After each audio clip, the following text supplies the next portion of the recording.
achando que é hoje, que não sabe, achando que eu ia aqui. Agora, deixa eu botar um humor assim, só de noite que a gente usa as coisas. Esse dia, por aí, a gente não ia fazer mandando, não. Um dia, aqui fora. Mas mesmo assim, a gente comia forma. Agora no dia a dia,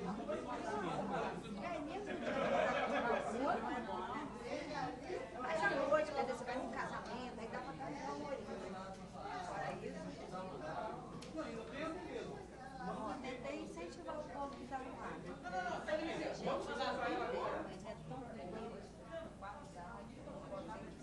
Aí olha, eu não fui pro estádio. Aí eu falei, não, mas está sempre dentro, porque pode dizer que não se inscreveu, mesmo que ele escreveu, pode ir. A gente estava participando a hora que der, agora que está aí.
Boa tarde a todos e a todas. É um prazer recebê-los aqui para esse nosso segundo dia do Encontro Estadual dos Servidores do Poder Judiciário Federal no Estado do Espírito Santo. Sejam bem-vindos. Vamos iniciar o nosso ciclo de palestras hoje com o assessor parlamentar do Simpojufes, em Brasília, Alexandre Marques, que falará sobre os processos nos tribunais superiores e projetos no Congresso Nacional de interesse dos servidores do Judiciário Federal. Alexandre, seja bem-vindo ao Espírito Santo, né, ao nosso encontro, e está contigo agora a palavra para proferir essa palestra, que será de interesse de todos os servidores do Poder Judiciário Federal e, com certeza, vai engrandecer e enriquecer as nossas demandas e os nossos projetos dentro da carreira dos servidores. Muito obrigada. Obrigado. Vou sentar. Boa tarde a todos e a todas. Agradecer aqui o Simpojufes pelo convite. E eu tenho sido apelidado lá em Brasília do assessor que só traz mais notícias. Que só traz essas verdadeiras notícias. Eu não tento esconder nem um pouco o que acontece nos bastidores do Congresso Nacional. E de anos, nesses governos, lá desde o Fernando Henrique até esse governo, o governo do Lula e agora início do mandato da Dilma, as dificuldades para o serviço público, para o servidor público, para a carreira pública, vem se dificultando aí a cada dia, né? Os ataques à carreira pública, o congelamento de salário, tudo aquilo que vem dificultando, e nós ali, a direção aqui, a diretora da federação, sabe qual que é a luta que, sim, para cada dia a dia, né, que a gente, só para ter, uma ideia disso, nós estamos com um projeto de lei de greve, tramitando no Congresso desde 1989. E esse projeto ainda não saiu da CCJ da Câmara, né, o que regulamentaria o nosso direito de greve. A gente faz essa greve hoje aí, pautada pela lei da iniciativa privada. Eu vou começar a falar aqui um pouco, vou iniciar primeiro pelos conselhos superiores. Nós temos um hoje muito importante, que está tramitando há anos, desde 2007, no TSE, que é a isonomia com o chefe de cartório do interior. Esse processo foi aprovado recentemente, agora em agosto, lá no início de setembro, no TSE.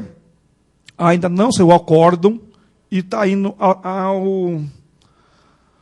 ao CNJ. Muita gente fala assim, saiu, aprovou no TSE, muita gente já de TRS do interior me ligou lá em Brasília achando que já vai receber de imediato essa isonomia, essa FC6, FC5, se não me engano. Só que nós temos toda uma tramitação hoje, a partir da emenda 45, da reforma do Judiciário, que tem e a LDO, ela faz alguns requisitos para esse projeto chegar à Câmara dos Deputados. Então, ele foi aprovado no TSE, vai ao CNJ, o CNJ dá um parecer e vai ao Congresso.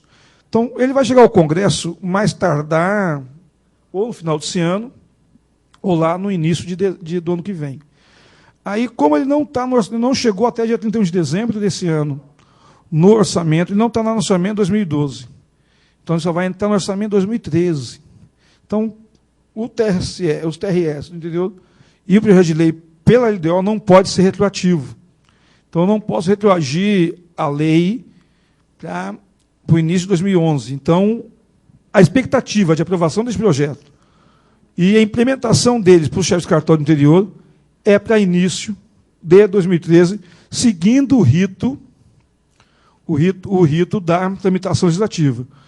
Claro que tudo isso pode mudar se o governo, se o TSE quiser colocar regime de urgência, emendar LDO, emendar a LOA, e aí, com todas as emendas, emplacar o projeto já para 2012. Mas o que eu acho, dentro deste governo, muito difícil tratar dessas emendas. Como não pode tratar dessa isonomia por medida provisória, então só cabe aí as emendas na LDO e emenda na LOA. O Conselho Nacional de Justiça é um dos conselhos mais difíceis de acompanhar. Eles têm sessões de 15 em 15 dias, toda sexta-feira, das 9 da manhã às 18 horas. E não tem, de fato, a pauta que interessa a todo mundo é divulgada uma semana antes. Só que a pauta que eles sabem que é a polêmica, como foi feita aquela do horário, estendendo que os tribunais tinham que ficar abertos das 8 às 18, foi em mesa, sem discussão nenhuma, aprovada a resolução. Eles fazem uma discussão antes, eles fazem uma sessão administrativa antes, e só referenda em público o que eles decidiram lá. Então, a gente tem que correr atrás depois para entrar com recurso contra a decisão, que eles não deixam a gente trabalhar, atuar dentro do processo. Então, põe o processo a público. Fala assim, olha, vamos fazer um grupo de estudos para aumentar a carga horária, fazer o tribunal ficar aberto das 8 às 18. Então, isso foi feito assim, em cima da hora. E nós estamos com um problema no CNJ de estatística. O CNJ trabalha com processo virtual. Então, os tribunais superiores, o TRE, a Justiça Federal e o TRT pede cargos com as suas estatísticas. Chegando no TST, aprova no TST, conforme o tribunal manda, dificilmente muda ali no TST e no CCJT. Quando chega no CNJ, um exemplo do TRT da 15ª Região, pediu 783 cargos. O CNJ só concedeu 253. Pedimos, na época, acho que 150 oficiais de justiça. Tiraram todos os oficiais de justiça. Estão criando vara sem oficiais de justiça. Estão criando vara sem funcionários no CNJ. Porque os tribunais criam e passa pelo CNJ. O CNJ, como fala que vai diminuir a carga de trabalho pelo processo eleitoral, pelo eletrônico, esses funcionários vão ficar mais ociosos, então não precisa criar cargos mais. E o CJF é um conselho ainda muito mais difícil. Ele não publica a pauta sai um dia antes da sessão, aí tem que correr, ligar lá, pedir, e aí também o CJF, hoje em dia, trata mais de coisa de, tanto o CJF quanto o CJT, e CNJ, menos CNJ também bem menos, mas CJT e CNJ e CJF trabalham hoje com pedido administrativo de juiz. ATS atrasado, férias em pecúnia. Você pegar a pauta, auxílio moradia. Você pegar a pauta desses dois conselhos, é isso, para juiz classista, aposentado. Então, esses conselhos estão tratando mais da questão do juiz. Quando chega, e tem um caso muito peculiar, quando é de juiz, tem repercussão geral, eu posso atender. Quando é de servidor, não passa o interesse individual, arquivo sobre processo. Então, nós estamos fazendo um trabalho, eu e o Rude, de levantamento desse critério que eles tomam lá, que para juiz eles falam assim, não, é de interesse individual, mas interessa a todos os juízes. Então, a gente pode julgar de ofício. Quando é de servidor, que nem 15 é de servidor, é para todo mundo, não é só para um. Eles falam, não passa individual, nega o pedido, é improcedente o pedido.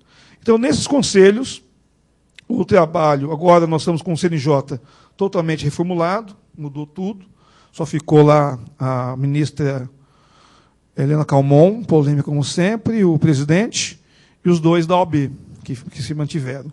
Os demais todos mudaram, é um congresso, é um conselho novo, que vai aí, que está perdendo algumas atribuições, porque o Supremo está mudando, né? Agora estão querendo até se vão julgar juiz ou não, antes de passar pelo pleno dos tribunais. Então, nos conselhos, nós temos aí esses processos mais os processos de servidores individuais, né? Nós temos os servidores que precisam recorrer de alguma forma ao CNJ para regulamentar alguma coisa que o tribunal deixa de fazer, mas o tribunal, o CJT e o CJF, hoje trabalha mais para juiz, o CNJ, uma coisa mais ampla na verdade, para prejudicar e não para atender mesmo, para fazer a demanda do judiciário. E, com isso, também o Congresso Nacional não é muito diferente. Eu listei alguns projetos aqui de interesses do judiciário, e claro que não podia começar pelo mais que todo mundo quer saber, que é o 6613, né? Que está lá no Congresso Nacional desde 2009. Né? Aí a briga para a aprovação desse projeto não é fácil. Houve omissão, em 2009, do Gilmar Mendes, e não enviar até 31 de outubro. Aí nós perdemos o orçamento para 2010. Aí, em 2010, o Peluso também não enviou o orçamento, disse que enviou, mas não enviou.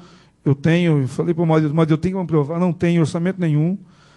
E aí não se enviou, também não foi aprovado, acreditou no discurso do Lula, que negociaria para a eleição. E nesse ano, em 2011, para 2012, ele enviou, só que a Dilma disse que não vai mandar. Então, o Roberto Policarpo, que é o relator da matéria, apresentou já o parecer dele, que é um parecer que já é corriqueiramente usado nos projetos de leis que estão no anexo 5. Infelizmente, o nosso projeto não está no anexo 5. Essa emenda que o Policarpo fez, por mais que é corriqueiramente usada no SFT, que é uma emenda de adequação, que coloca o projeto para aprovação junto com o orçamento e só põe a ele a eficácia dele se aprovado a verba. Hoje nós não temos aquela verba no anexo 5. Né? Por isso que várias entidades entrou aí com ações. Todas as entidades estão usando todos os remédios jurídicos, todos, DPF, ADO, mandado de segurança, para que o judiciário fale sobre isso. Né? Então, esse projeto agora vai depender da mobilização da categoria, nacional, não é daqui, tem que ser nacional, uma mobilização que convença e uma reposição, uma reposição salarial, isso não é aumento, são 5 anos sem reajuste.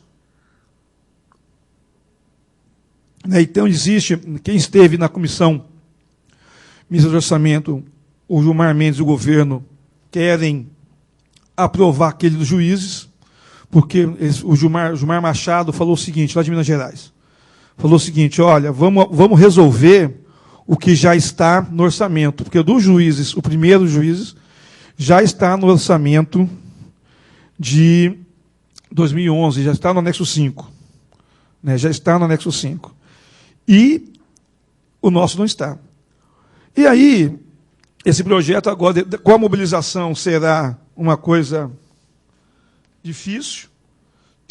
Eu já estava falando com eles mais quando viemos do aeroporto, nós temos um critério que eu acho que nós devemos levar, que não é o bom, não é o melhor sinal, mas seria um sinal mais palpável, que é o parcelamento, e o parcelamento a partir de julho de 2012, que você, no impacto de 2012 diminuiria o impacto total e faria 2012, janeiro e julho, em 1 ano e meio, que era a proposta do Peluso, julho, janeiro e julho, que 1 ano e meio. Não sei se isso, o marido falou que, eu falei com o marido esse dia, o marido falou que seria viável, mas depende aí do acordo com o governo. Além disso, lá ainda no Congresso Nacional de Interesse Geral, seria o nosso processo, o nosso projeto está lá desde 2009, que é o projeto, o PL 319/2007, que é aquele que traz para os técnicos os 5% do AQ, que foi tirado porque colocar os auxiliares, e lá e altera também, tira de carreira judiciária, cada uma tira uma carreira só, por carreiras, então seria uma carreira só, a técnico analista e auxiliar técnico analista, e traria de novo a questão do cargo tipo de Estado. Esse projeto já esteve no orçamento em 2009, já esteve no orçamento em 2010, e foi retirado do orçamento em 2011, e foi retirado do orçamento para 2012. Esse projeto, se for... Desculpa. Se não aprovar ele até dia 20 de dezembro desse ano, ele não poderá ser aprovado no orçamento de 2012, que está fora do orçamento. É um projeto que o governo também não quer aprovar. O impacto financeiro dele é muito pequeno. O impacto financeiro desse projeto é muito pequeno, porque é 5% dos técnicos. As demais mudanças não traria impacto financeiro nenhum, mas o governo ainda resiste em aprová-lo. Nós temos aqui, tramitando, e foi aprovado agora, dia 28, na Comissão de Trabalho, a criação de cargos para o TRT aqui, de Espírito Santo. Esse é o cargo somente para... São 30 cargos, se não me engano, para a questão na área de tecnologia de informação, que é para a virtualização do processo. Esses não estão tendo corte nenhum. Se falar que vai criar 30 cargos de analista judiciário, de tecnologia de informação, passa no CNJ, passa no CJT e está passando nas comissões. Agora vai para a CFT, já está no orçamento de 2012, já está lá no anexo 5. Então, esse projeto, janeiro, fevereiro, se tudo correr bem no que vem com as eleições municipais, se aprova ainda no primeiro semestre. Temos um outro projeto preocupante, que é um antes desse, que é o 1868, que trata da extinção na Justiça do Trabalho dos cargos de auxiliares. Até discuti aqui na SEMA essa quarta-feira a constitucionalidade desse projeto, por ser uma carreira do judiciário, só o TRT só o TST está extinguindo. Vou lá na Câmara com os consultores fazer esse levantamento, pedir um parecer, pedir para um deputado pedir um parecer da consultoria técnica da Câmara da legalidade dessa mudança, mas, havendo legalidade, há um problema aí fático, que é o problema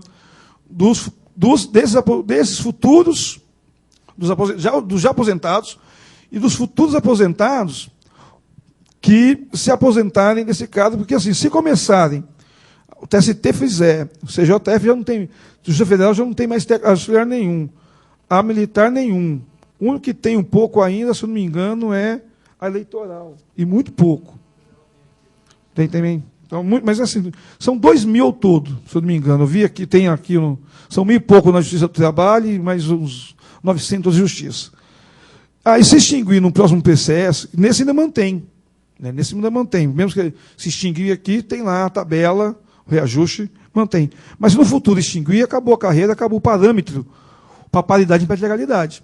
Aí acabou a paridade e legalidade para os auxiliares. Então, um projeto que nós tentamos, fizemos uma reunião com o relator, que é o deputado Roberto Santiago, logo na semana de agosto, aí o Rude, nós colocamos que, para ele colocar numa emenda no projeto, se isso acontecer, que a referência se extinguir o cargo de auxiliar, a referência para o paradigma de aumento seria o A1 do técnico. Né? Então, ele seria o A1 do técnico, a referência. Então, esse projeto está lá, está aguardando o relatório do relatório na Comissão de Trabalho e Administração e Serviço Público. Né? Outros projetos que nós temos aqui de importante, e o governo também dificulta a sua aprovação, é a PEC 270/2008. Muita gente fala que essa PEC é a PEC dos aposentados. Essa PEC não é dos aposentados. Essa PEC é de todo servidor que, por qualquer motivo, possa adoecer e amanhã se aposentar por invalidez. Que aposenta por invalidez hoje, qualquer servidor perde a integralidade e perde a paridade. Então, não é uma PEC do aposentado. Essa PEC é qualquer servidor que está nativa hoje e que pode acometer de alguma doença e se aposentar por invalidez. Essa PEC está lá desde 2008, né, na Câmara, e está pronta para a pauta desde 2009, no plenário, e não se vota. O impacto disso também é pouco, não existe muito impacto. Né? É só manter o que tem hoje, não vai perder paridade. Mas o governo também não quer aprovar. O governo não quer fazer desse projeto, ele não quer mudar ele não quer mudar esse paradigma de fazer que os aposentados, quando se fica doente, a vez de quando ele gasta mais ainda com remédio, ele gasta mais ainda com coisa, não é qualquer servidor que aposentar por invalidez vai ver o gasto que aumenta na sua folha. E tem a PEC 555 também, que, no meu ver, é dos aposentados hoje, mas será também daqueles que vão aposentar, porque é a contribuição, depois de aposentado, do PSSS, né, que isso foi instituído na reforma de 2003. Então, essa PEC também está pronta para a pauta, está lá no Congresso Nacional, só o governo fizeram agora uma emenda aí, de acordo com o governo, de ir tirando e contribuindo com 11% até 60 anos, só extinguir com 65. Então, se você se aposentar com 55, você ainda vai contribuir mais 10 anos, e com 65 você para de contribuir totalmente. Essa PEC também está pronta para a pauta, já há 3 anos, e não vai a plenário. Aí tem aqui outra que já está, que é aquela do Previdência Suplementar, foi aprovada na Comissão de Trabalho e Serviço Público, foi agora para a Seguridade Social, vai ter audiência pública novamente. Isso é muito ruim para os servidores públicos federais, essa Previdência Suplementar. Para os novos que entraram, existe uma defesa para os novos que entraram, que já contribui em cima do seu salário, mas vai receber só em cima do teto do INSS, R$ 3.600, mas essa Previdência Suplementar, quem pôde acompanhar na Comissão de Trabalho, viu o embate do governo e a tropa de choque do governo para a sua aprovação. Né, nós vimos ali, quem acompanhou ali na Comissão de Trabalho, o Silvio Costa, ele tratorou muitas vezes, foi mal educado com os outros deputados, né, e está lá agora na outra comissão, vai passar o que o governo quer, o governo hoje tem maioria, passa o que quer, só que nós vamos aí trabalhar no Senado para que, ou ainda na Câmara, para que esse processo não chegue a sua aprovação e sanção. Nós temos aquele projeto ruim que já está na CFT, que é o PL que limita o gasto com o pessoal nos 10 anos, e é nos 10 anos da sua aprovação. Então, se ele for aprovado hoje, e se for implantado a partir de janeiro de 2012, é até 2022. Então, não é lá quando ele entrou lá em 2009, então até 2019, é congelamento a partir da sua implementação e da sua eficácia. Se a eficácia desse projeto se for aprovado, que não vai ser, que já tem parecer na Comissão de Finanças e Tributação pela rejeição do Pepe Vargas. Já foi rejeitada na Comissão de Trabalho, vai para a CCJ só para confirmar a sua ida a arquivo. Se assim for aprovado o relatório do Pepe Vargas na CFT, que esse relatório pode ser mudado pelo plenário da comissão. Esse projeto, já em tese, para nós, o Judiciário já está sendo implementado, porque já vai uns 5 anos que nós vamos ter um reajuste, e se ficar mais 5, se ficar essa labuta do PCS, vai ficar mais 5, já cumprimos esse projeto, podemos ter reajuste novamente. Junto com ele, também o PLP 01, esse PLP 01 foi original primeiro, que o Executivo mandou, Aí não andou na Câmara, parou lá, o Senado, o Gilberto Jucá, líder do Senado, do governo no Senado, apresentou esse lá no Senado, ele andou toda vez no Senado, já andou aqui, está também, só que aqui ele está perdendo, já perdeu 2 vezes, perdeu uma vez em plenário, agora falta o plenário da SFT confirmar essa derrota dele, essa saída dele do arquivo. Só que a CFT agora está com a pauta sendo sempre obstruída nas últimas sessões pela questão do projeto 6613. Alguns deputados pedem a inclusão de pauta dele, aí o governo obstrui, aí não dá quórum, cai a sessão, então faz 2 semanas já que não há sessão, e essa será a nossa batalha até que coloque em pauta. Nós temos uma PEC muito preocupante, né, do ponto de vista que é a PEC 190, de 2007, do deputado Flávio Dino, que, na verdade, se você ler a ementa dela, ela determina uma lei complementar de iniciativa do Supremo Tribunal Federal que disporá sobre o Estatuto dos Servidores do Judiciário. Então, o Estatuto Geral dos Servidores. Mas a FENAJUDE, que é a Federação dos Servidores dos servidores dos estados, na verdade, eles querem uma equiparação salarial. Eles querem pegar uma tabela única nacional, seria a PEC 300 para o Judiciário Estadual, que é a PEC da PM, do Estado da PM. Eles querem fazer um salário só para todo mundo. Então, o oficial de justiça ganha a mesma coisa, do Estado ganharia a mesma coisa que ganha hoje o oficial de justiça federal. O analista judiciário ganharia a mesma coisa que o judiciário federal.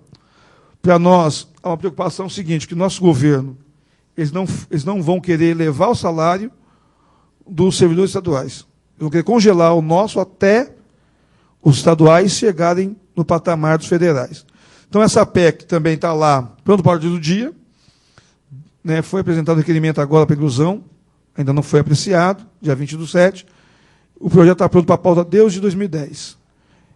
Existem resistências de sindicatos do Judiciário Federal contra a PEC. A FENAJUDE foi para o debate, uma audiência pública, manifestou sua preocupação, não na questão remuneratória, até porque são diferentes. Quem paga é o mesmo critério para a PEC 300 da polícia.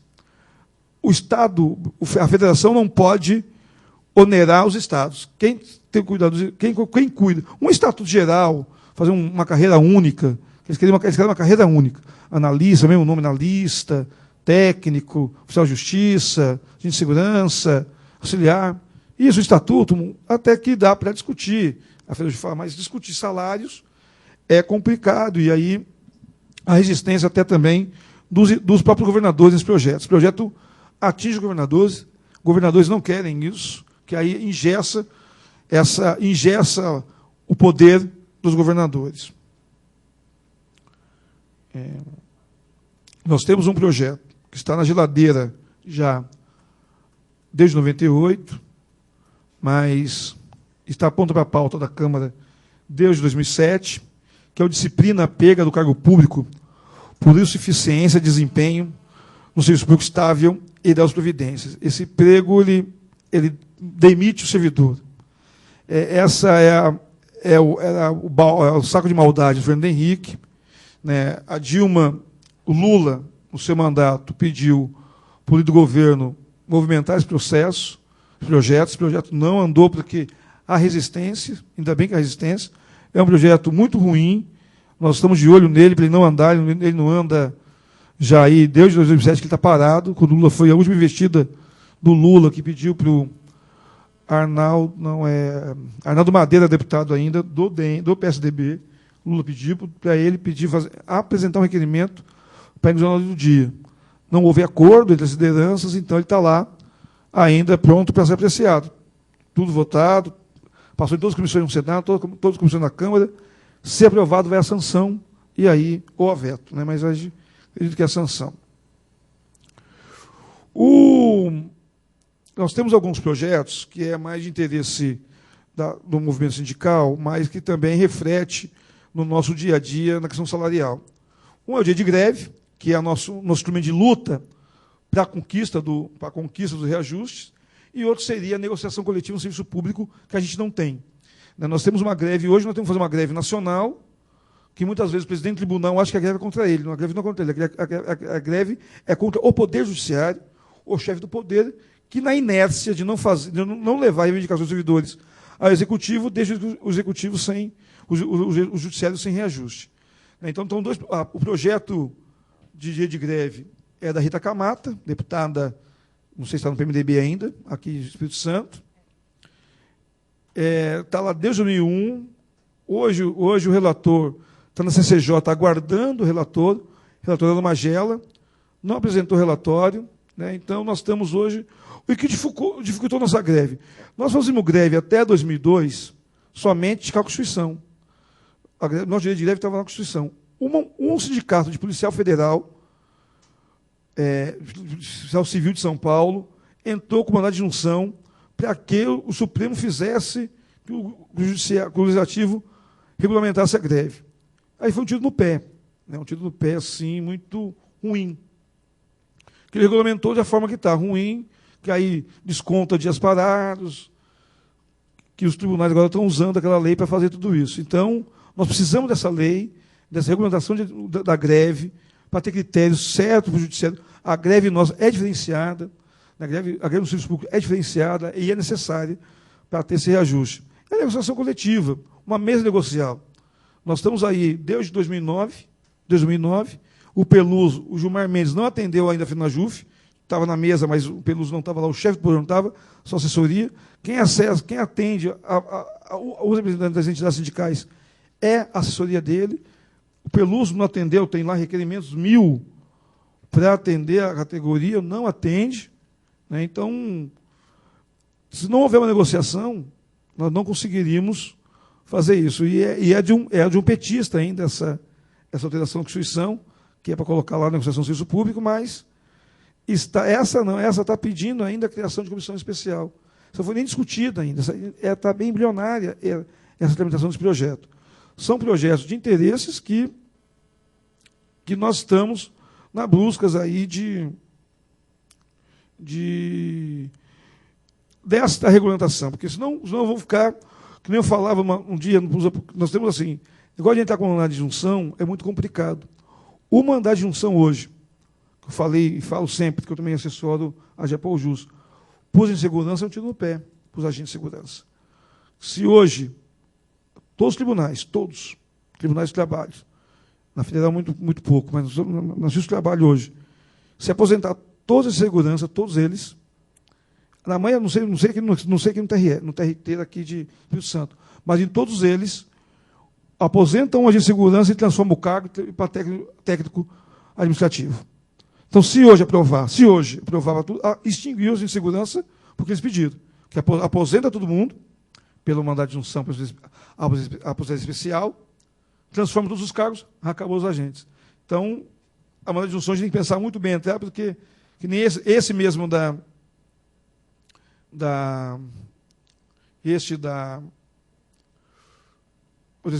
foi um tiro no pé, e da greve também foi um tiro no pé, porque aí dificultou a nossa greve. Aí nós temos alguns projetos de interesse geral, que é sobre a assédio moral, que ontem foi falado aqui, né, sobre a assédio moral, e isso não há ainda uma regulamentação por via legislativa. Então, nós temos dois projetos, o 4742 de 2001, que também está lá pronto para pauta desde 2005, né, e ele tipifica como crime, e tem o 2369 de 2003, do Mauro Passo, que dispõe sobre a asseguração de trabalho. E aí tem vários outros apensados a ele. É um projeto que infelizmente, não há um interesse do legislador em ficar fazendo isso, até porque o legislador também é empregador, o legislador também é assediador dos seus funcionários ali na Câmara, então eles não há uma vontade política de aprovar. E eu falei aqui do estatuto.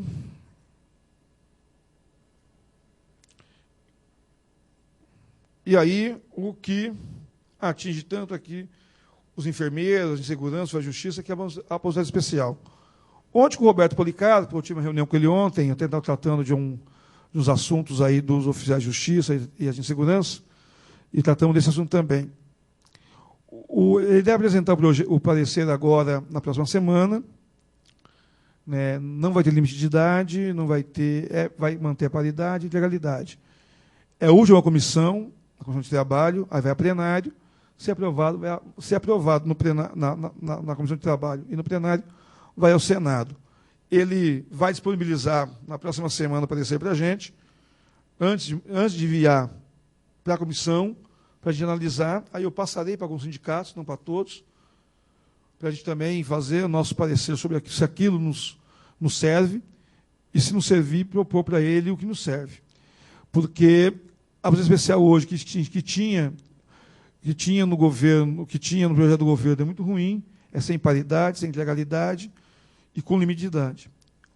Aí o Itagiba, deputado do Rio, mudou, colocou paridade, colocou legalidade, colocou 20 anos de serviço, 25 anos de serviço homem, 20 mulher, né? Então, não, 15 homens, 15 mulheres e 20 homens e 10 fora. Então você pode 15 no serviço público, no risco, dentro do serviço público, e 10 fora, você aposenta com 25 anos a mulher e 30 homens, que nem a Polícia Civil.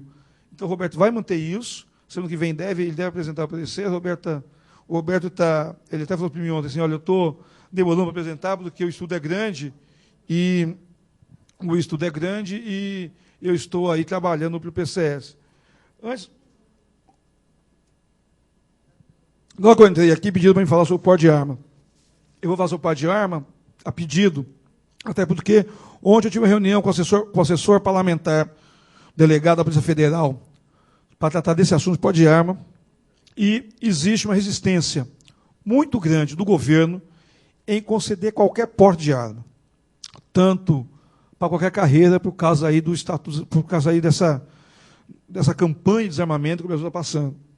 Eu até falei, olha, mas nós estamos aí, só se noticia que juiz morre, mas não noticia que oficial pode morrer também, e que já morreu. Aí ele disse, não, mas olha, eu concordo que tem que ter porte de arma, mas o governo que é contra. Nós temos 2 projetos hoje, né, 2 projetos hoje tramitando, 2 na Câmara, 1 na Câmara e 2 no Senado, um mais específico para a agente de segurança, e que foi colocado a minha emenda lá, que é o PLC 03, e o PLC 30, que é específico para oficial de justiça. Esse PLC 3 está desde 2007 na Câmara, no Senado, já quando ele chega no seu patamar para ir para plenário, alguém apensa ele a outro, aí ele volta de novo para outra comissão. Aí, quando ele está para ser apreciado nessa comissão, desapensa, para começar de novo, e está assim vai e vem. Ontem, com o assessor, ele falou assim, olha, eu vou ser claro com vocês. Tanto, não falou só, ele falou assim, tanto para a agente de segurança, quanto para o oficial de justiça, não vai ter porte de arma neste período. Não vai ter. Falei, olha, é muito ruim isso. Ele falou, não vai ter. Não vai ter. Aí depois eu fui falar com o doutor Gabriel também, da assessoria legislativa do Ministério da Justiça, ele me disse a mesma coisa. Não terá porte de arma nesse período da Dilma, como da República, que passar no Congresso Nacional, e se passar, será vetado. Ele falou dessa forma, se passar, será vetado. Então, nós estamos com porte de arma com uma dificuldade muito grande. Não há interesse do governo em fazer isso. Né? Tudo que vem aí para benefício dos servidores, o governo está hoje barrando. Nós vimos isso com o IPI também está lá desde 2000.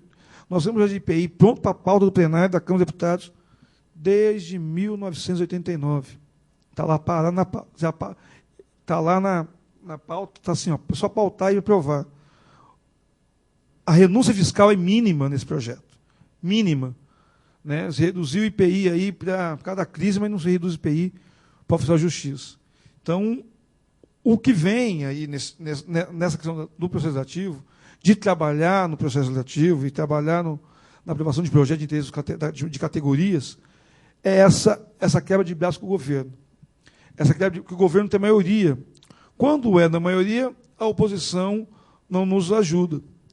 Então, hoje, com essa criminalidade crescendo, com essa crise crescendo, é a mesma coisa quando nós fomos aqui, vale alimentação, você pegar a alimentação hoje, não dá para almoçar, não sei aqui, mas em Brasília, R$ 710, que é nosso trabalho, não se come, tem que comer em casa. Não, mas a partir de janeiro agora vai ser 710. A partir de janeiro não, a partir de dezembro. A partir de 1º de dezembro, por quê? Por que 1º de dezembro?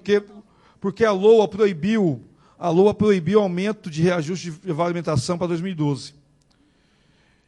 Como a LOA proibiu, o TST, nesse TST foi esperto. O TST pegou uma verba que tinha, vai pagar 710 em dezembro, para ter 710 em janeiro, e já está no orçamento a partir de janeiro. Quem pegar lá, quem precisar, tem o orçamento dos tribunais, é 710 para todo mundo. Todo mundo. Todo mundo. Para juiz também, todo mundo. Todo mundo, inclusive juiz. Todo mundo mesmo. Você pega, terça-feira eu estava acompanhando o orçamento, a votação dos orçamentos vou mandar para o sindicato, que é um negócio muito grande, mas se você pegar o orçamento do judiciário, o que você vê de verba para juiz, tomara que tem juiz assistindo, ATS, auxílio não sei o quê, é só muita grana. E aí tem lá, tudo isso pago quase que na integralidade. Aí você tem lá 11,98, terceira parcela de 4. Mas está no orçamento também, 2012, para quem tem resto a receber de 11,98, para receber no ano que vem. Tá, até servidor não tem no orçamento. Não tem no orçamento. Orçamento. Por quê? Não tem orçamento. Eu vou mandar via Assembleia você o orçamento, o relatório do CNJ sobre o orçamento judiciário. Pagamento de ATS para juiz, auxílio moradia. Agora os juízes querem receber. Ele pede para ir para uma cidade, ele pediu para ir embora, mas ele quer receber também para mudar.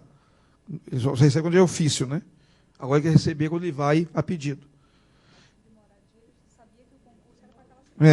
Então, seguindo aqui nos processos, já falei da especial, temos aqui um projeto que a Iracema foi duas vezes comigo,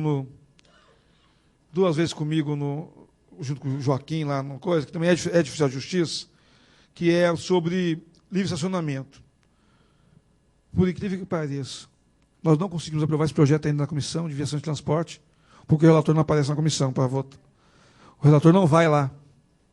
Nós vamos lá, assistimos a sessão toda, tentamos ligar para o relator, eu não estava no CCJT, estava tendo sessão lá, nós dividimos, ficou um pouco na Comissão de Finanças e Tributação, outros foram assistir, que é tudo mesmo horário. As comissões da Câmara é tudo 10 da manhã.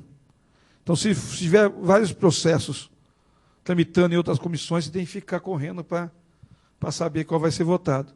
Então, esse também muda, que é para ter livre funcionamento da justiça, mas está lá para ser favorável, só que o relator não aparece lá para pôr em votação.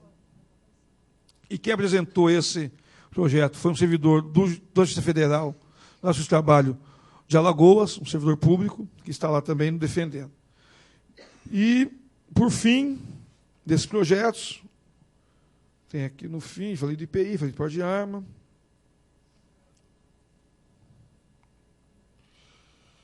Nós tínhamos um projeto na Câmara, que isso todo ano o professor me ligava, final do ano, que é a questão do recesso. Que era aquele o Mendes Ribeiro. Entrou na Câmara, olha como que é o Congresso. O Mendes Ribeiro, deputado lá, hoje ministro da Agricultura, ele entrou com um projeto de lei na Câmara para estender o recesso aos advogados. Então, ele queria que o recesso fosse de 20 a 20. De 20 de dezembro a 20 de janeiro. Esse era o recesso.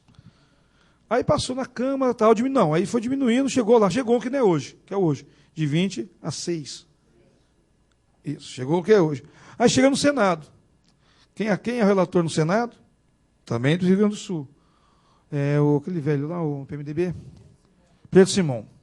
Pedro Simão fala que não. Que a emenda 45 fala que a justiça tem que ser direta, não pode ter, tem que ter recesso, tira o recesso. E aí tinha acabado com o recesso para todo mundo. No projeto ainda. Só que com a reforma do CPC, o que o Sarney fez? O Sarney remeteu esse processo 06 para o projeto de lei do CPC. Para aquela comissão de juristas que o Fux foi o presidente. O que o ministro Fux fez? Manteve. Hoje no CPC, na reforma do CPC, mantém o recesso como está. Então, não temos mais o risco de não ter recesso no final de ano. Uma boa notícia.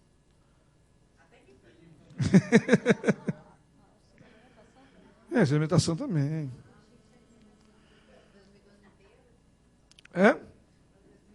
Todinho.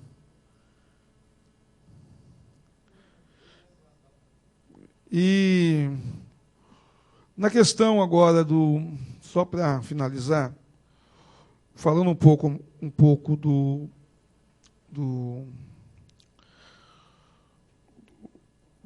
dia de greve, tem o Senado Federal do Paim, e esse projeto é um projeto que o Paim fez um projeto que contempla a greve no serviço público, no serviço público como um todo, em especial também no judiciário.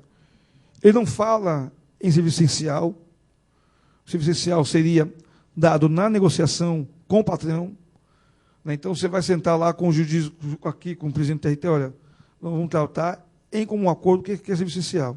Que hoje, serviço essencial, na última greve em Campinas, o juiz pediu, tinha que ser 60%. 60% não é greve. Né? Então, nós estamos trabalhando com o direito de greve nesse sentido de trazer a negociação, trazer que nós somos partícipes dessa negociação para que o judiciário negocie com si mesmo e trata também aí o servidor como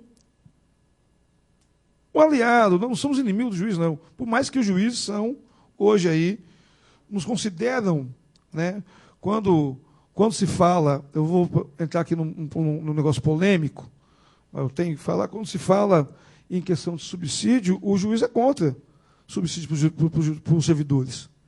Porque vão atrelar a eles, se hoje eles são uma quantidade, é difícil, se eu pegar 100 mil servidores, mais juízes, porque assim, vai ter sim, você põe subsídio para os servidores, vai ter lá, juiz 100% subsídio lá, do juiz, 32 mil. Analista, 50% dos 32 mil. Que é o subteto. Técnico, 40% do coisa. E 20% seria do teto o auxiliar. Aí, quando você faz o aumento para o juiz depois, vai ser um aumento de cascata. Então, o juiz, você perguntar para o juiz, o senhor é a favor do subsídio? O juiz é a favor de sair dele sem subsídios. O juiz é a favor dele sair. Hoje tem um projeto de lei, projeto, a PEC... É a PEC...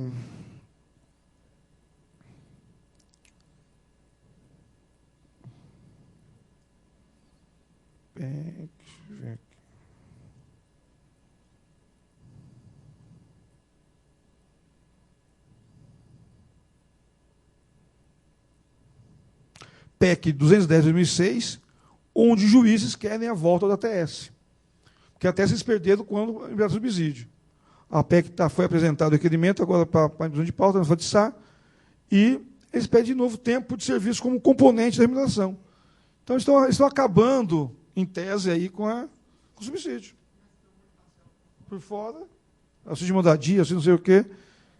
Então, essa questão do subsídio também não é para o juiz, e eles também não querem que ponha esse para os servidores. Porque se atrelar a eles, aí não tem reajuste nenhum, nunca mesmo. Então, Iracema, acho que do ponto de vista dos projetos mais importantes do Congresso Nacional, olha, é um trabalho árduo. O sindicato aqui, estou aqui no Simpojufes lá assessorando há 2 anos. Né? É um trabalho que não é fácil, você correr aqueles corredores do Congresso Nacional, muitas vezes.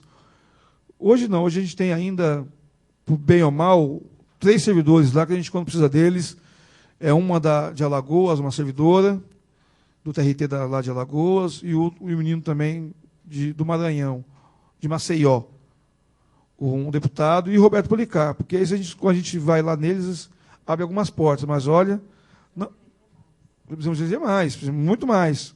Né? Pena que Marcos Filho não foi eleito aqui, que seria um mais um para nos apoiar lá, porque, olha, meu amigo, médico tem uns 15 lá, agropecuário tem uns 200, evangélicos, mais uma centena. Padre, hoje, tem uns 30 padres lá, hoje, que é deputado federal. Servidor público, nós temos 3. Federal, temos só 3. Né? Então, a correlação de força. Quando você vai lá na CFT, lá onde nós estamos hoje, hoje é o nosso imbróglio, no 6613, nós só temos o Policarpo, que é servidor público federal. Que está lá, coitado, sendo malhado. Eu recebi uma denúncia agora, que comprou de voto, que ele está sendo... Ele é o único... Ele fez uma coisa que ele não podia, regimentalmente, que era votar pela divisão de pauta supetitivo excluído. Mas ele fez, corajoso ele, né, fez e está lá travando a luta. Eu acho que... a pessoa na Veja, a declaração está ali. Né, a Veja fazendo papel aí do governo, e o governo, esse governo, que sempre meteu o pau nessas grandes mídias, na Folha, na Veja, na Isto É, hoje faz uso dela para bater na gente. Quando fala que servidor público federal ganha bem, é porque nós estamos nivelando por baixo. Não é servidor público que ganha bem. Infelizmente, é o resto da população que ganha pouco. Porque se a gente fosse para o DIEESE, o DIEESE tem um salário mínimo, o salário mínimo do DIEESE seria hoje ideal para todo mundo, de R$ 2.763. Se fosse salário mínimo, as pessoas não ganham 10 salários mínimos. Então, não ganhamos bem. Então, vamos aí para perguntas, eu estou à disposição. Bem, agora nós abrimos para as perguntas. Algum servidor deseja fazer perguntas? Bruno, Mariano, gentileza, leve o microfone. Ou você prefere usar a tribuna? Tá, ok. Tem que ser com o microfone e passar aí na... Alexandre, boa tarde. A minha pergunta foge um pouco dos projetos de lei que tramitam no Congresso. O que eu queria saber, eu não sei se você tem conhecimento, sobre valor de indenização de transporte hoje de oficiais de justiça, que já está congelado há muitos anos.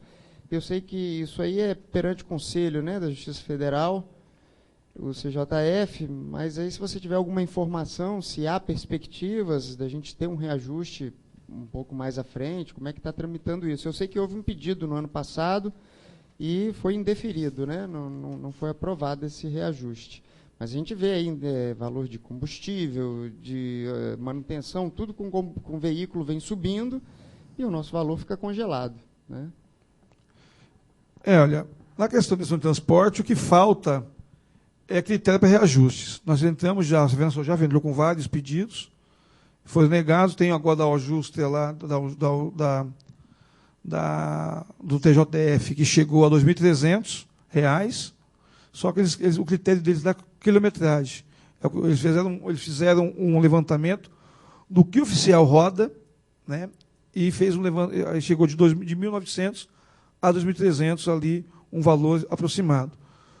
No orçamento desse ano, infelizmente, não tem nenhum real para reajuste.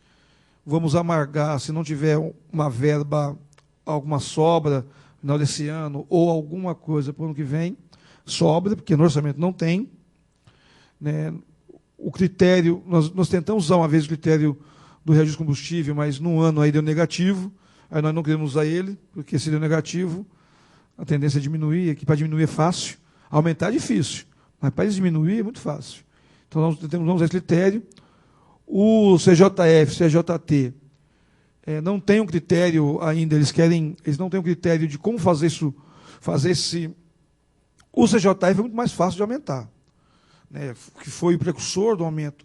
A Justiça do Trabalho ficou muito tempo, falou bem abaixo, depois que reajustou. Só que também, hoje, o CJF parou, não tem discussão sobre isso. Fizemos um pedido lá, está lá ainda, está tramitando um pedido no CJF. O RUD vai estar aí amanhã, o RUD tem o andamento disso certinho, eu não tenho. Quem protocolou foi o RUD, ele tem o andamento disso como está hoje. Né, e estamos aguardando aí essa decisão do CJF. Né, então, não tem assim, o auxílio, não é só o auxílio de transporte, não, a decisão de transporte, o auxílio saúde também tem reajuste, para auxílio, vai ter o auxílio creche, porque foi um acordo nacional, para o auxílio alimentação também teve um acordo nacional, mas essas indenizações o governo está tentando segurar. O que, né, nós estamos tentando, na verdade, é trazer um reajuste anual. E é atrás de um índice. Só que a gente ainda não achou esse índice. A gente está tentando, aí tem vários oficiais de justiça estudando aí uma forma para que chegasse assim, olha, esse vai ser um índice, então ano que vem está reajustado. Né, para que não seja hoje, depende do trabalho, você paga para trabalhar. Que lá tem oficial de justiça lá em Campinas que paga pedágio. E o tribunal não devolve, não. O tribunal fala que o pedágio está incluído na decisão de transporte. Se ele recebe na decisão de transporte, só que se você recebe na decisão de transporte, então você tem que pagar pedágio. Está incluso nas suas coisas. Então, são coisas que, infelizmente, depende aí do... Sobre essa questão ainda, o problema que eu vejo é que incluir parcelas que a indenização deveria cobrir é fácil. Eles sempre, se você questiona alguma coisa, eles falam, a indenização já cobre.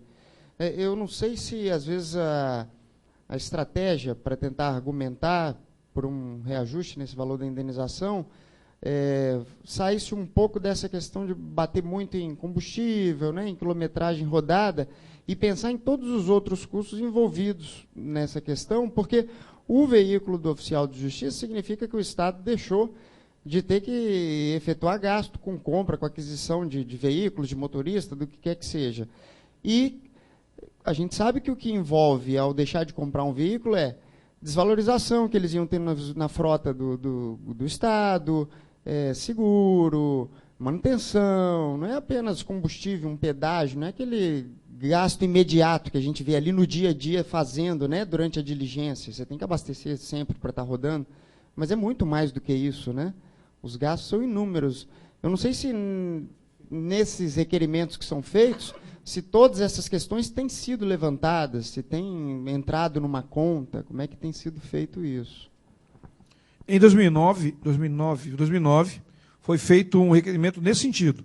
Pegou um carro 1000, o valor dele, valor de pneu, valor de seguro, pegou tudo isso, aí deu lá, acho que R$2.600 e pedimos. Fizemos e pedimos, mas também foi negado, não é? Pegar só gasolina, não, mas só gasolina. Mas aí eu já falei, eu já solicitei e estamos pensando em fazer o seguinte.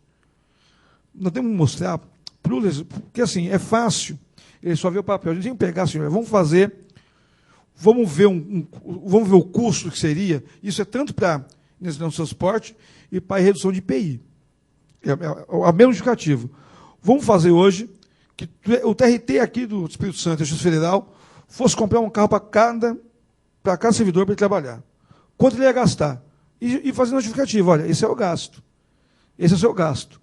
Então, com o meu carro, eu gasto isso. Eu com o meu carro, eu vou pagar o seguro, e eu pago menos no transporte, então um pouquinho maior para mim. Para mim colocar meu carro a serviço do Estado. Não é que é isso que a gente faz, colocar o carro a serviço do Estado.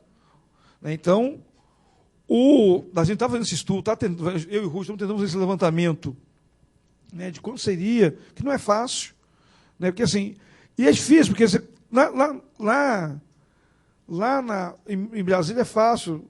Aí você pega no Mato Grosso, tem diligência que tem que ser feita no carro do tribunal, senão você não chega. Né, em Manaus tem diligência que tem que ser feita de avião, senão você não chega. Então, o critério para essa linha de transporte tem que ser feito o mais breve possível. É uma injustiça que se faz hoje. Eu falei, tem lugar que paga para trabalhar, porque 1.344 não paga hoje, acho que não dá 5 tanques no carro. E tem gente que vai dirigir, vai na diligência e não consegue. Estão se fazendo em Campinas, em alguns estados, em Campinas não sei que está com certeza, é o oficial de justiça colocar. Ele pode andar 10 km, ele vai 10 km, só que ele vai lá 10 vezes atrás do executado, ou do que intimar. Mas tem esses projetos, esses requerimentos, temos estudos, só que, infelizmente, cai ali na vontade mesmo administrativa. Quando cai dinheiro no judiciário, é o seguinte: eu tenho 100 milhões de reais. Vamos deixar 20 para servidor ali, para custeio de servidores, os outros 80 vamos fazer pagar atrasados de juízo. É isso hoje. Então, enquanto não acabar esses atrasados juízes, nós não vamos ter estamos brigando, a nossa briga é muito desleal, porque ele que faz orçamento, ele distribui o orçamento, distribui para quem quer. Hoje, que não sei como está aqui no Espírito Santo, que alguns estados estão deixando as entidades participarem do planejamento estratégico, da concepção do orçamento, mas, assim, é um sindicato contra 5 da administração nomeada pelo presidente do tribunal. Então, aí ele consegue fazer o que ele quer. Eu acho que essa também nós temos que trabalhar para ter uma autonomia da administração de transporte para o regional. Já que tem essa disparidade no Brasil todo, então, onde gasta mais, o tribunal tem autonomia. Você tem tantas verbas aí para você pagar no transporte. E você paga da forma, que nem o RUD, nós discutimos isso, é a questão dos 22 dias. Você trabalhar 20 dias, você recebe 20. Se você trabalhar 25, você recebe 22. Você não recebe mais que 22. É um erro também. Se eu trabalho 20, eu recebo só 20, certo? Por quê? Mas eu trabalho 22. Também recebe 22. Mas eu trabalho 30 dias no mês. Eu posso trabalhar 30 dias. Tem um negócio urgente aí, fica lá. É 20 só, né? 20. 22, 23, 30. Outra equivalência que a gente tem que trabalhar aí para resolver, porque... E quando recebe diária, descondição de transporte. Então, são problemas que não é o regional que vai resolver. São critérios que vêm do CJF, que vêm do CJT, que nós temos que resolver lá em cima. E atacar lá em cima. Então, acho que, assim, é só problemas. Infelizmente, como eu falo, eu trago notícia ruim, mas é o que há. É o que há.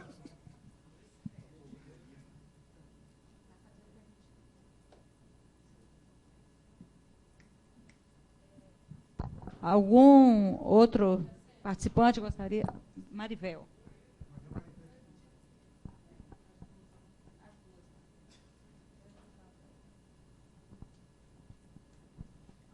Boa tarde. Eu queria tirar uma dúvida. Eu até tinha passado um e-mail para o nosso sindicato, por quê? Eu já sou do Serviço Público Federal, do Judiciário, há 22 anos. E eu nunca vi o Poder Judiciário ser tão massacrado como vem sendo ultimamente. Só que eu vejo, fala em greve, eu acho que isso não é o mais principal. Então, eu queria saber o seguinte, por que a gente vê tanta mídia falando mal de servidor, que servidor ganha muito? Por que as entidades sindicais elas não vão também, através da mídia, explicar essa situação? Tipo, 50%. Quer aumento de 50%. Não, gente, não é aumento. Nós queremos que seja questão de perdas que nós tivemos, de se explicar isso. No jornal, eu já falei, no jornal nos domingos, a gente faz isso pessoalmente, porque quando a pessoa te vê, pô, vocês são Marajá, vocês ganham bem, eu falei, não, a gente não ganha bem. E eu até concordo com você quando se fala, o critério está errado porque o outro que ganha pouco. Mas eu também penso outra coisa. Num outro seminário que houve no Tribunal de Justiça, aqui acho que foi ano passado, eu falei o seguinte, primeiro que nós tivemos um grande problema, essa questão, é subsídio, não é? Vai ser dessa forma, vai ser daquela? Gente, primeiro é resolver reajuste. Depois, se vai ser da mesma forma que está ou se vai ser subsídio. Mas isso enfraqueceu demais a nossa categoria. Outra coisa é por que o servidor, às vezes, eles ficam desunidos, ao invés de se unir. Entendeu? Então, eu gostaria muito que as entidades sindicais fossem na mídia e mostrassem, nós não estamos querendo ganhar melhor do que ninguém. E no outro seminário, o que eu falei? Por que se quer um plano novo? Pega-se um que já existe, que foi do FTN, que resolveu o problema dos técnicos e dos auditores. Entendeu? Que aumentou o salário de todo mundo. Mas não, quer sempre se criar coisa nova e cria essa confusão toda. Nós estamos extremamente mal vistos pela população, pela sociedade, entendeu? E, infelizmente, lá em cima, que são os nossos ministros, não estão nos dando apoio que nós merecemos, embora muitas vezes eles chegam e falam, não, uma vez que eu vi uma entrevista, ele falou o seguinte, nós precisamos de que nossos assessores tenham um bom salário, porque eles estão indo embora realmente. O assessor que ganha pouco, que faz o trabalho do juiz, ele vai querer ir embora, porque realmente ganha pouco para fazer o que se faz. Então, eu gostaria muito de deixar esse pedido, de que fôssemos na mídia e demonstrasse o que é o Poder Judiciário hoje, o porquê desse reajuste, e até de comparar com outros cargos, também de nível superior, que estão bem acima dos nossos. E não que sempre foi o Judiciário sempre quem ganha mais, quando isso não é verdade mais. Obrigada. A questão da publicação em jornal, aí as entidades sindicais, eu vou falar porque hoje a mídia é muito cara. O jornalista, para bater na gente, ele não paga nada, nem tostão. Mas para a gente nos defender no jornal desse que ele colocou, nós temos que pagar aí milhões. Matéria paga, 70 mil. E assim, nessa discussão com as outras carreiras, nós fazemos sempre. Só chega no Congresso Nacional, olha, o governo, ele sabe fazer as coisas. Aí vamos lá, eu falei assim, olha, nós estamos ganhando menos que o legislativo. Aí ele pega assim, ó, só que o legislativo, Alexandre, eu tenho 20 mil servidores. Você tem 100 mil. O TTN tem, acho que 50 mil. Você tem 118 mil. Né? Então, assim, é óbvio, e concordo, que estão batendo na gente. Estão batendo nos servidores públicos. E bate como um todo. Só que o próprio juiz, que deveria defender, bate na gente também quando diminuiu lá no CNJ para 75% do salário deles. Porque o juiz tinha que saber. Porque qual que é? Era dois cargos que ganhavam mais, que acho que ganham mais que o juiz auxiliar. Que é o diretor de secretaria, o antigo, que chegou lá, que por merecimento, já está lá há 20 anos naquela secretaria, chegou diretor, vai ganhar uma CJ, vai ganhar mais que o juiz. E alguns poucos oficiais de justiça que também já estão na carreira há muito tempo, ganham muito pouco mais, um pouquinho mais só, muito pouco, que o oficial de justiça, que o juiz auxiliar. Então, e quem pediu essa diminuição não foi o juiz lá, não. Foi lá o ministro Ives Granda, que foi lá no CNJ, do CNJ não sai assim. E diminuiu. E também, quando o oficial, o servidor, não ganha mais que o juiz, nunca, não vai ganhar nunca, e o juiz faz o seguinte, vai para a mídia, não sei quem viu essa marcha de juízes, usando da morte da juíza, que lá eles não querem tratar de segurança nenhuma, querem tratar de reajuste, aquela marcha de segurança é a marcha para tratar do reajuste deles, que já tem um projeto agora, estão com 2 projetos na Câmara, 2 projetos na Câmara tramitando, um de 12 e outro de 4, que já é reposição do ano que vem. E, se fosse isonomia, o Peluso ia fazer a mesma coisa. Deixar o 663 estar tramitando e já colocar o nosso também de reposição do ano que vem. Por que só do juiz? Por que o Peluso colocou o do juiz no orçamento do ano passado e não colocou o nosso? Então, hoje não, porque hoje ele mandou. Mas a culpa de não estar em 2010 não é do executivo, não, que nem o judiciário plantou. A culpa de não estar no orçamento de 2010 é do judiciário. É do chefe do poder que não colocou. Nós somos aqui tratados por nossos superiores. Assim, olha, eles não precisam de aumento, não. Eles querem chegar a 32 mil e deixar o servidor lá com 10. É isso que a gente tem que fazer. Então, a mídia aqui, a mídia só retrata, muitas vezes, a informação que o judiciário dá. Ninguém se... Porque o Peluso podia defender. Eu não vi o Peluso nenhuma vez até hoje falar assim, a não ser nos bastidores, chegar e dizer, não, tem que dar o reajuste porque ganha um pouco, está tendo muita evasão no judiciário. Não, escrita, ele fala... escrita, ele podia... constitucionalmente, o Supremo tem o horário grátis de TV, só ele pedir. Só ele pedir. Mas não vai pedir nunca. Vai pedir de gratuito, só falando, olha, eu quero defender aqui o reajuste dos servidores. Quero defender aqui o reajuste dos servidores, vou falar na televisão agora. Ele tem a TV dele, tem a TV Senado, tem a TV Justiça, que ele podia falar lá sem nem pedir autorização. Que tem hoje em vários lugares abertos aí. Então, assim, nós temos um problema hoje com o Executivo, sim, que não quer hoje dar reajuste. Nós tivemos um destrabalho, uma falta de não vou falar, uma falta de entendimento do Judiciário com o Executivo que proporcionou essa... Porque assim, gente, nós estamos falando de 56%, que desde 2005, que não vai ser 56% na íntegra. É 56%, uma parcela agora, uma parcela depois, e quando acabar, já está defasado de novo. Já está defasado de novo. Então, e a mídia, isso foi em 2000, esse negócio da mídia foi em 96, foi assim, 2002 foi assim, 2006 não foi diferente, mas ninguém noticiava lá atrás, lá no ano de 96, que servidor tinha que ter complemento para receber salário mínimo. Isso a mídia não fala. Isso a mídia nunca mostrou. Por que a mídia nunca mostrou? Porque não há interesse. E quem manda na mídia hoje? O que manda na mídia, quem paga a mídia, é o Poder Executivo, eles pagam a mídia. Você vê aí que tem de programa do governo aí, você pega e você vê, essa marcha dos juízes saiu em meia página em todos os grandes jornais do Brasil. Todos os grandes jornais do Brasil. Eu não sei quem pagou. Não sei se foi os juízes, não sei se foi associações, mas em todas as páginas, todas, do Estadão, da Folha, do Globo, saiu lá meia página, dia de marcha dos juízes. Mais de 2.000 juízes no Brasília. Esses 2 juízes, a mídia não falou que esses 2.000 juízes em Brasília foi 2.000 processos, mais de 2.000 processos para julgar lá atrás. Vai parar um dia aqui para mandar 2.000 servidores lá para Brasília, vão falar, ó, o serviço está parado, vai atrasar o judiciário, não vai atingir a meta. Tudo isso pode, mas o juiz pode fazer. E paga pelo órgão.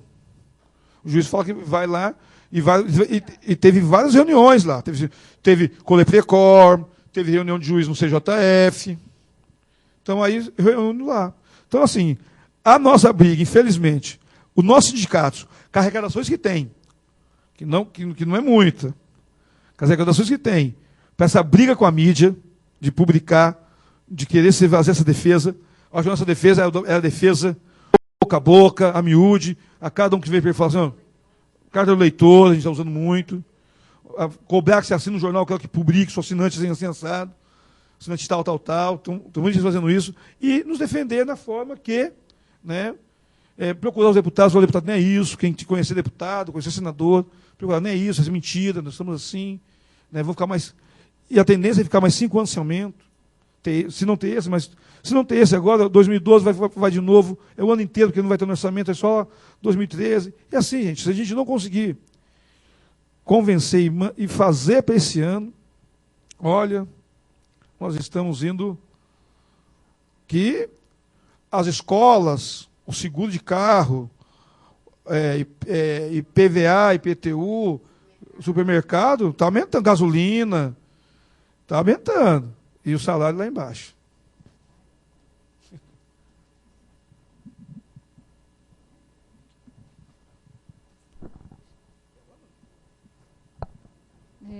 Gostaria de saber se tem alguma pergunta ainda. Marifel, por gentileza, agora sim, Mariana. E depois Josué, em seguida. Obrigada. Boa tarde, Alexandre. A gente quer saber quem tem direito ainda para receber os quintos. Você tem alguma notícia? Os quintos atrasados? Quem tem? Nós ainda tem alguns servidores para receber quintos. Depende do processo, né? Se está com o processo. E tem ainda aquela questão do mandato de segurança que está na mão de Gilmar Mendes, que vai ali. Quem já recebeu, recebeu. Quem não recebeu vai ter que guardar agora a decisão desse mandato de segurança impetrado pelo Executivo contra a incorporação dos quintos no STF. Eles vão fazer isso em repercussão geral, vai ser repercussão geral, aí o Gilmar Mendes está pautando não pelo direito, mas sim pela parte financeira, econômica e dotação orçamentária, e impacto orçamentário. Né, o Gilmar Mendes é um interlocutor do governo no judiciário. Ele segurou, está com ele lá, ele não sai de cima. Né, já tentamos algumas reuniões com outros senadores, outros ministros, para convencê-los que o quintos é direito, né, até 2001, conforme medida provisória, e que já receberam na Justiça do Trabalho, grande maioria, na Federal também a grande maioria recebeu, e alguns não, e agora ele barrou. Que quem recebeu de boa fé não vai devolver mais mesmo. Recebeu de boa fé porque o juiz mandou pagar. Esse mandato de segurança, ele tinha que julgar. Ele não julga, o CNJ suspendeu todos os pagamentos administrativos, primeiro, administrativo, e ele pediu todos, administrativo pelo CNJ mandou suspender, e judicial, uma segurança, o Gilmar mandou suspender. Então a gente está aguardando essa decisão desse mandato de segurança, que é do governo em cima de um processo do Sindilege, do TCU, da Câmara e do TCU, mas atingiu todo mundo como um todo. Mas estamos aí, e quando vir também vai aguardar os planos julgados, ir para precatório para pagar. Até os precatórios que saíram esse ano foi suspenso. Josué. O meu nome é Josué, eu sou agente de segurança há 18 anos. E eu gostaria que você falasse um pouco mais sobre o projeto da Polícia Judicial. Nós tivemos uma exposição da desembargadora ontem aqui, e ela demonstrou um apoio a esse projeto, né? E eu percebo que a gente vive um contexto que é favorável para isso. Eu queria saber como é que estão os trabalhos lá em Brasília. São dois projetos. É que os juízes estão confundindo o PLC 03, que dá o poder de polícia, não cria polícia, e 358, que coloca lá no artigo 96B da Constituição Federal a palavra polícia. Né? Aí eu vou falar da reunião que nós tivemos ontem, com o assessor da Polícia Federal. Está tremendamente proibido de falar de criação de polícia. Criação de polícia, de uma outra polícia no Brasil, ainda mais judiciária, que a Polícia Federal, acho que ela é a Polícia Judiciária Nacional, Federal, e a Polícia Federal é contra a criação de outra polícia. O que ela é favorável é a criação do Corpo de Segurança do Poder Judiciário, com status não status de polícia, mas com poder de polícia para atuar dentro da sua circunscrição, de fazer segurança do juiz, segurança dos prédios, fazer ali a segurança, de dar o porte de arma funcional. A Polícia Federal não tem nada contra isso. Mas existe do porte de arma a divergência com o Ministério da Justiça. O VEDI, que é o presidente da JUF, ele fala muito nessa questão de criar polícia. Só que na reunião que nós tivemos ontem na Polícia Federal e da Justiça, o VEDI quer que a Polícia Federal faça segurança. Então, para nós, servidores de segurança, o VEDI faz um discurso que quer polícia, que tem que ir para o judiciário, que os agentes têm que fazer a segurança deles, mas quando chega lá, no Ministério da Justiça, ele queria colocar uma emenda que obrigava a Polícia Federal a fazer a segurança dos juízes. Então ele faz um duplo jogo na coisa. Né? E nós estamos aí com os agentes de segurança, que é esta que só tem na federal. Você pegar a juíza que morreu, infelizmente, a juíza de São Gonçalo, ela é estadual. Não existe esse quadro em todo o judiciário estadual. O único estado que tem estado estadual, mas federal, que tem agente de segurança, é o TJF, São Paulo tem agente de segurança, o TJ, e mais um estado só. Então, a segurança hoje, para nós do Serviço Público Federal, que é do juiz, nós temos hoje somente 30% da categoria, mesmo com a gás. Mesmo com a gás, nós só temos 60% de servidores na função de agente. Nós temos agente de segurança fazendo voto e ganhando gás. Nós temos agente de segurança, desvio de função em outro lugar, ganhando gás. Nós temos agente de segurança há 20 anos, lá em Minas Gerais, oficial de justiça DOC. 20 anos. Agente de segurança, oficial de justiça DOC. Então, nós temos que não quer voltar mais para a segurança. Então, a Polícia Judicial hoje, o Supremo tem uma outra visão de Polícia Judicial, que nós temos que demovê-la, que é criar sim a Polícia. O Supremo quer criar a polícia, mas extinguir o agente de segurança e abrir concurso novo, não quer usar o quadro atual, que para nós é ruim. Para nós é ruim. Então, a questão da Polícia Judicial está um embrólio, né? Ela está um embrólio tão grande que a gente tem que esperar. O Peluso é contra, totalmente Peluso. Vamos ver aí agora com o Aires Brito, nesses 6 meses, de fevereiro a agosto, o que ele pensa, e depois de agosto ver com o Joaquim Barbosa o que ele vai pensar na questão de polícia. Hoje, o Peluso, se aprovar a PEC, ele montaria uma polícia com concursos novos. Os agentes de segurança, esse cargo de segurança entraria em extinção, e isso que me falou, inclusive, foi o diretor-geral do Supremo Federal, que seria, ele falou para mim e para o Edmilton, olha, esse negócio de segurança, de polícia judicial, não tem nos seus pés, que vai ser gente nova. Então, se ele falou isso, que é a visão dele, é a visão do Supremo.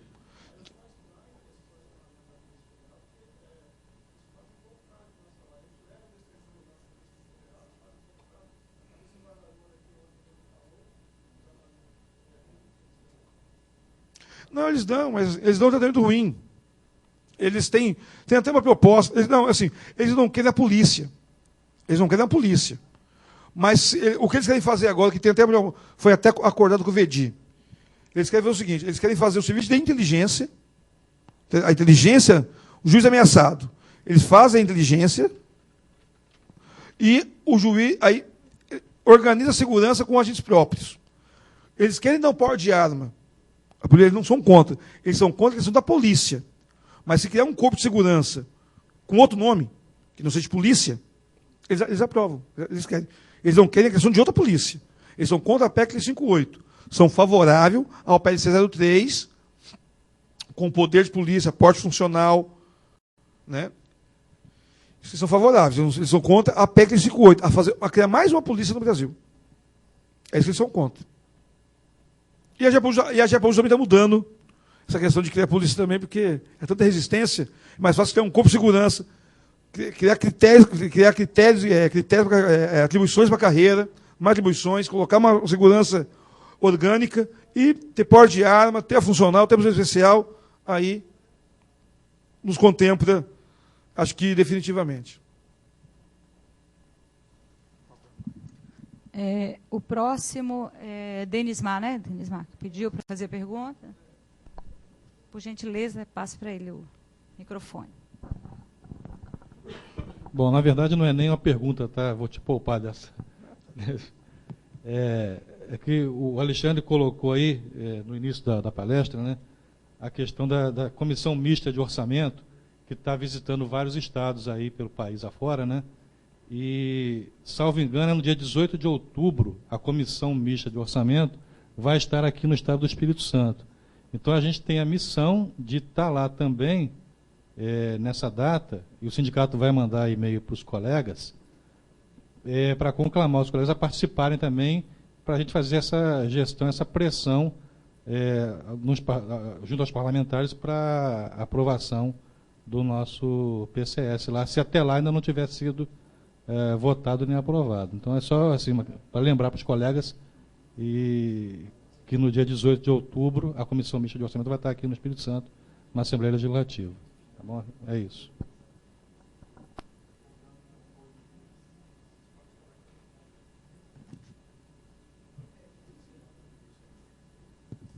Alguém gostaria ainda de fazer alguma pergunta?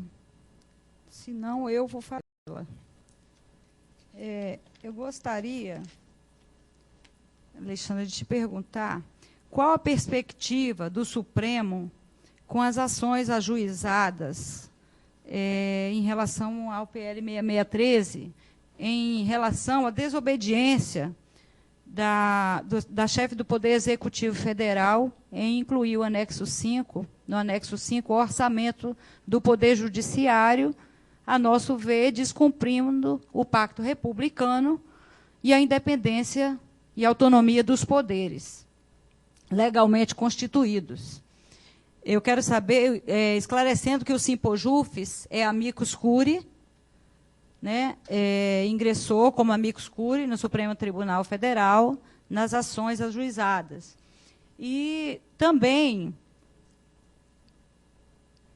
consta, eu quero saber se consta do projeto que foi encaminhado ao Congresso Nacional, iniciado pelo CSJT, da extinção do cargo de auxiliares, se consta do projeto a transformação dos atuais ocupantes do cargo, ou ascensão, diríamos assim, para o cargo de técnico.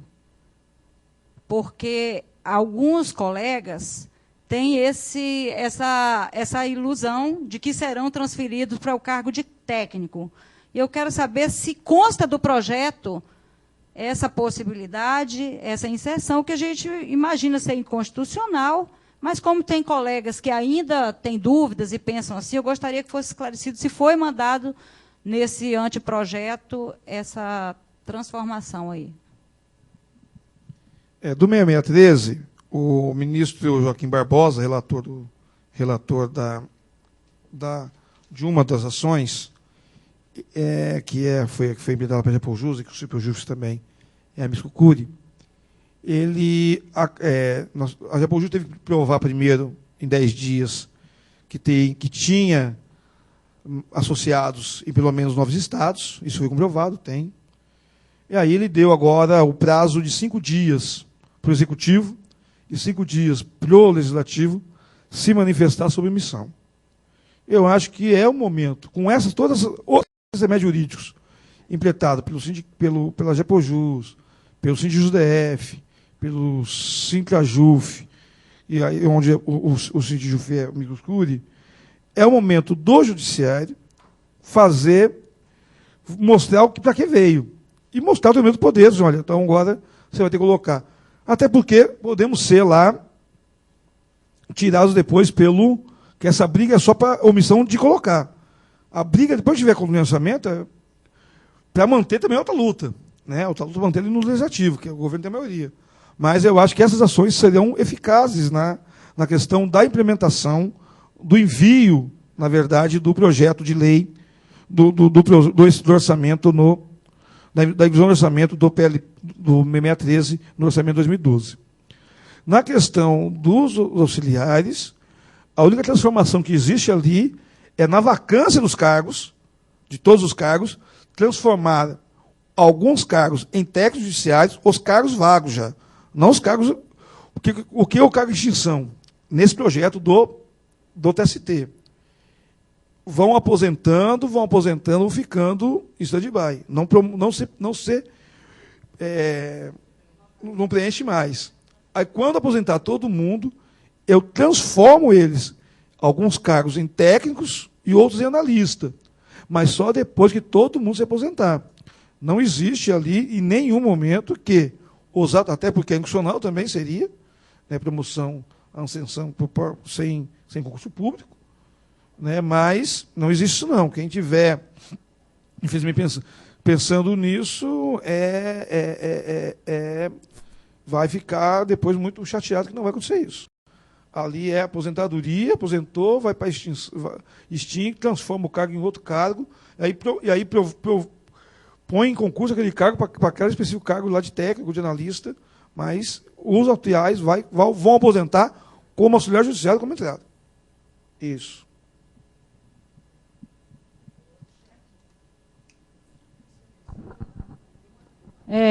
O senhor gostaria de se manifestar?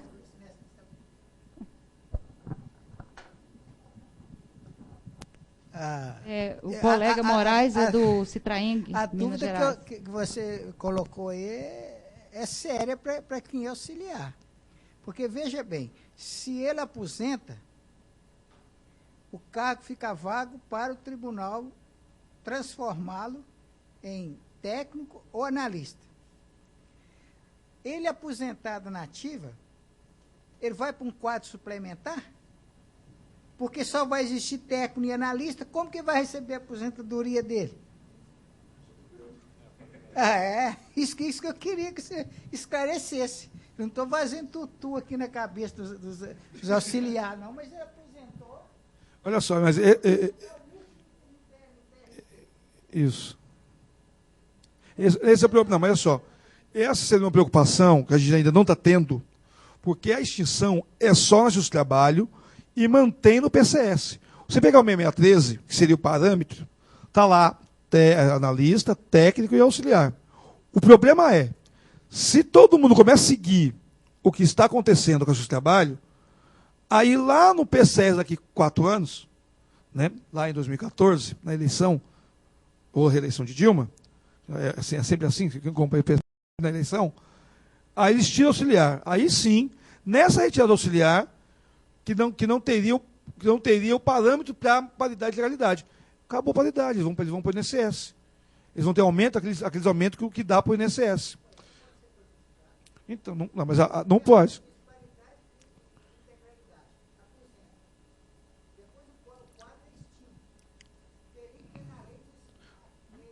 Não, por isso que nós estamos...